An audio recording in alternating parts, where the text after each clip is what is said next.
आज के इस वीडियो लेसन में जानेंगे मेमोरी क्या है और उनके प्रकार। मैं हूं सुरेश कुमार, आप सभी का स्वागत है हमारी इस यूट्यूब चैनल पर। तो चलिए बिना देर के इस वीडियो लेसन को स्टार्ट करते हैं। Let's begin the video lecture. तो चलिए सबसे पहले फर्स्ट ऑफ ऑल देखते हैं कि मेमोरी क्या है। ठीक है, देखिए, जिस डिवाइस की सहायता से कंप्यूटर में डाटा को अस्थायी और अस्थायी रूप में संग्रहित किया जाता है कंप्यूटर मेमोरी कहलाता है। ठीक है, अब जैसे कि आप फ़ोन यूज़ करते हो, फॉर एग्जांपल आप फ़ोन यूज़ करते हो, उसमें मेमोरी लगा होता है एक्सटर्नल या इंटरनल। ठीक है, चाहे परमानेंटली मीन्स उसमें सेकेंडरी मेमोरी हो या प्राइमरी मेमोरी हो। ठीक है, वो क्या करता है, वो दोनों डेटा को स्टोर करने का काम करता है, मीन्स इंफॉर्मेशन को गैदर करने का काम करता है। ठीक है, तो जिस प्रकार से फ़ोन में यूज़ होता है मेमोरी, उसी प्रकार कंप्यूटर में यूज़ होता है। ठीक है, तो उसे ही हम क्या कहते हैं, जो कंप्यूटर में जो यूज़ होती है मेमोरी, उसे हम क्या कहते हैं, कंप्यूटर मेमोरी कहते हैं। ठीक है, बेसिकली करने का क्या मतलब, इसका क्या काम है, ये डेटा को स्टोर करने का काम करता है। ठीक है, चलिए आगे बढ़ते हैं और देखते हैं। ठीक है, मेमोरी का जो है तीन भाग में बांट दिया गया है। ठीक है, जैसे हो गया एक कैशे मेमोरी है, प्राइमरी मेमोरी है, सेकेंडरी मेमोरी है। चलिए देखते हैं कैशे मेमोरी क्या करता है और क्या स्टोर करने का काम करता है, इसको और विस्तार से जानते हैं। ठीक है, यह मेमोरी बहुत ही तेज होती है।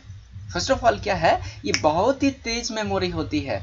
इस मेमोरी में अधिकतर फ्रिक्वेंटली डेटा इस्तेमाल होने वाली प्रोग्राम या निर्देश संग्रहित किए जाते हैं। यहाँ एक लाइन यहाँ ऐड किया है, बहुत प्यारा सा, अब इसको ध्यान से पढ़िए तो आप अच्छे से इसे क्लियर कर पाएंगे। क्या बोला है कि अधिकतर फ्रिक्वेंटली डेटा, है ना, मीन्स बार बार यूज होने वाले डेटा को क्या करता है, ये स्टोर करने का काम करता है प्रोग्राम को और निर्देश को। जैसे कि फॉर एग्जाम्पल हम लोग बार बार क्या यूज करते हैं, control A, control C, control V, है ना। तो इस तरह के कमांड, निर्देश, है ना, प्रोग्राम ये स्टोर करने की काम करता है। ठीक है, ताकि सीपीयू क्या करता है ना, तेजी से कार्य कर सके, है ना। तो क्या करता है ये, ताकि क्या करता है, सीपीयू बहुत तेजी से फास्टली वर्क करता है। ठीक है, नेक्स्ट चलिए बढ़ते हैं। देखिए, कैसे मेमोरी कुछ इस प्रकार का होता है। ठीक है, अगर आप नहीं देखे होंगे तो लाइब्रेरी में, ये मतलब लैब में जाएंगे तो ठीक है, जो भी सर लाइव में लाइक टीच कर रहा, मतलब आपको स्टडी पढ़ा रहे होंगे, ठीक है, टीच करा रहे होंगे, तो वो आप उन्हें आप रिक्वेस्ट करके बोलिएगा कि सर मुझे कैसे मेमोरी देखना है, वो आपको बता देंगे। चलिए आगे बढ़ते हैं बिना देर किए। चलिए जानते हैं कि कैसे मेमोरी का क्या वर्क है। ठीक है, चलिए वर्किंग, तो इसका वर्किंग क्या है इसके बारे में जान लेते हैं। कैसे मेमोरी सीपीयू और मुख्य मेमोरी के बीच स्थित होती है। देखिए, एक से ध्यान से इस लाइन को देखिए, कैसे मेमोरी सीपीयू और मुख्य मेमोरी के बीच स्थित होता है। ठीक है, किसके किसके बीच स्थित होता है, मुख्य मेमोरी और सीपीयू के बीच स्थित होता है। यानी सीपीयू से पहले ही, है ना, क्या करता है, यानी सीपीयू से पहले ही कैसे मेमोरी में स्टोर डाटा और निर्देश प्राप्त कर लेता है। ठीक है, ये क्या कर लेता है, डेटा को मतलब स्टोर डेटा और निर्देश को प्राप्त कर लेता है और कार्य के दोहराव से बच जाता है। ठीक है, ये मतलब बार बार कार्य करने के मतलब बार बार कार्य करने के दोहराव से क्या कर जाता है, ये बच जाता है, क्योंकि उसे अब किसी कार्य के लिए निर्देश और डाटा प्राप्त करने के लिए प्राथमिक स्मृति में नहीं जाना पड़ता। ठीक है, इसे मतलब वो पहले स्टेप में ही पा लेता है, इसीलिए उसे प्राथमिक मेमोरी यानी कि प्राथमिक स्मृति में जाना नहीं पड़ता है। ठीक है, इसीलिए सीपीयू तेजी से कार्य करता है। ठीक है, इसीलिए जो है कि सीपीयू बहुत फास्टली वर्क करता है। चलिए आगे बढ़ते हैं, कैसे मेमोरी की विशेषताएं जानते हैं। ठीक है, इसकी इनकी क्या क्या विशेषताएं हैं और अच्छे से डिटेल जानते हैं। ठीक है, ताकि और भी अच्छे से हम लोग इसे अंडरस्टैंड कर पाए, है ना। कैसे मेमोरी प्राथमिक स्मृति से तेज होती है। देखिए, है ना, ये क्या है, कैसे मेमोरी के पास जो होता है वो प्राथमिक स्मृति से तेज होती है ना।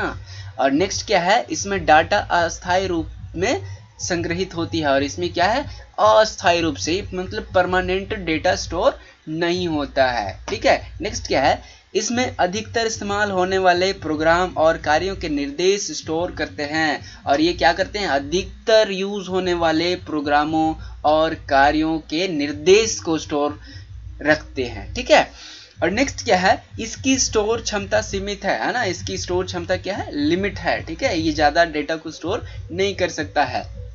स्टोर डेटा को बार बार साफ करना पड़ता है, ठीक है। अब इसका ये विशेषता और क्या है कि स्टोर डेटा को बार बार साफ करना पड़ जाता है, ठीक है। अब चलिए नेक्स्ट मेमोरी की ओर बढ़ते हैं और इसे भी विस्तार से जानने की कोशिश करते हैं। तो चलिए प्राइमरी मेमोरी, प्राइमरी मेमोरी प्राथमिक मेमोरी है ना, प्राइमरी मेमोरी को ही प्राथमिक मेमोरी कहा गया है, ठीक है।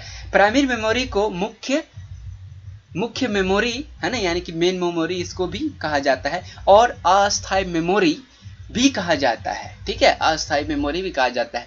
प्राथमिक मेमोरी में वर्तमान में किए जा रहे काम के निर्देश और डेटा संग्रहित रहता है, ठीक है। जो वर्तमान में जो भी हम लोग मतलब कंप्यूटर्स में मतलब का वर्क करते रहते हैं, उन सारे डेटा मतलब डेटा को संग्रहित करता है ना, निर्देशों को भी संग्रहित करता है। यह मेमोरी अस्थायी होती है, ठीक है, ठीक है, ये क्या होता है, अस्थायी होता है।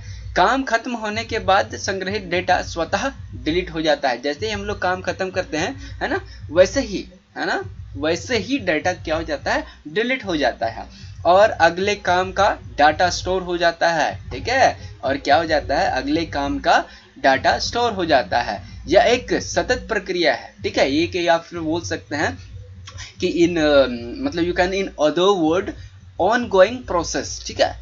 अगर कंप्यूटर शट डाउन होने पर भी सारा डाटा डिलीट हो जाता है, ठीक है। और ये अगर मान लीजिए कि आप डाटा मतलब मीन्स अगर आप कंप्यूटर को मतलब शट डाउन कर देते हैं तो सारा डाटा वो क्या हो जाएगा, डिलीट हो जाता है, ठीक है। नेक्स्ट देखिए, प्राथमिक मेमोरी के दो प्रकार होते हैं, ठीक है। प्राथमिक मेमोरी के कितने प्रकार होते हैं, दो। पहला है रैम और रोम, ठीक है। RAM stand for read random access memory, ठीक है। ROM stands for read only memory, ठीक है। तो रैम को एक और नाम से जाना जाता है, वो क्या है, वोलेटाइल मेमोरी, और रोम को नॉन वोलेटाइल मेमोरी, ठीक है। प्राइमरी मेमोरी की विशेषताएं, चलिए अब जानते हैं इसकी विशेषताएं। यह मेमोरी अस्थायी होती है, सीपीयू का भाग होती है, ठीक है। नेक्स्ट क्या है, पावर सप्लाई या काम खत्म होने के बाद डाटा स्वतः डिलीट हो जाता है, ठीक है। जैसे ही पावर सप्लाई बंद हो जाता है, ये डाटा ऐसे स्वतः ही डिलीट हो जाता है, मतलब अपने आप डिलीट हो जाता है।